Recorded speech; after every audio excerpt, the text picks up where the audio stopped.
مش تقدر تنيمني تنويم ايحائي؟ انت عندك الرغبه، وهل انت هتساعدني في انجاح التجربه؟ هساعدك طبعا. انا هل هيكون لو عندك اضطريت اخد حبه منوم لا هل هيبقى عندك مقاومه ان انت يعني انت في شعور ممكن تحسه وتلغي لا انا هعمل اللي انت عاوزه.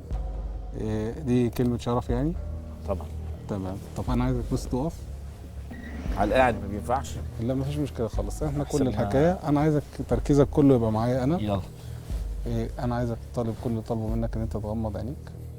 مع كل نفس انت بتاخده انت بتحس بهدوء، تركيزك كله مع عمرو اللي واقف قدامك. كل لما والاصوات اللي حوالينا كل ما بتسمعها بتتاكد ان انت مع عمرو. عايز النفس العميق بتاعك 5 دورات هناخده انا وانت مع بعض.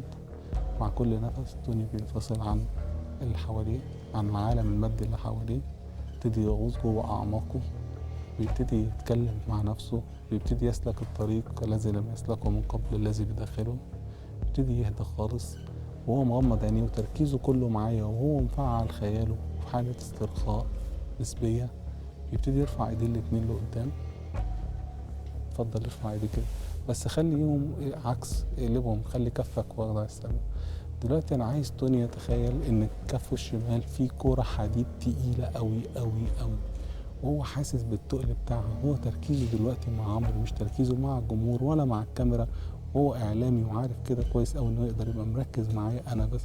انا حطيت دلوقتي في ايده الشمال كوره حديد تقيله جدا جدا جدا، وبجيب كوره حديد تانية اتقل وبحطها على ايده الشمال. هو حاسس بتقل كبير قوي في ايديه الشمال، وفعلا ايديه الشمال بدات تنزل، واي مقاومه عنده هو بيلغيها، لان هو بيعمل اللي هو حاسه فعلا.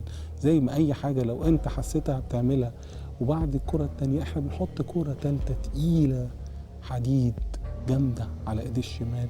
بعدين بنحط الترابيزه اللي قدامنا الكبيره قوي ديت على ايديه الشمال. ايديه الشمال مرهقه جدا جدا جدا، هو مركز معايا تمام، مركز في التقل اللي في ايديه الشمال، حاسس ان الارض بتجذب ايديه الشمال لتحت ولتحت ولتحت، بعكس ايده اليمين اللي حاسس ان هي مربوطه بحبال هيليوم، وفي طياره عماله تسحب ايديه اليمين لفوق.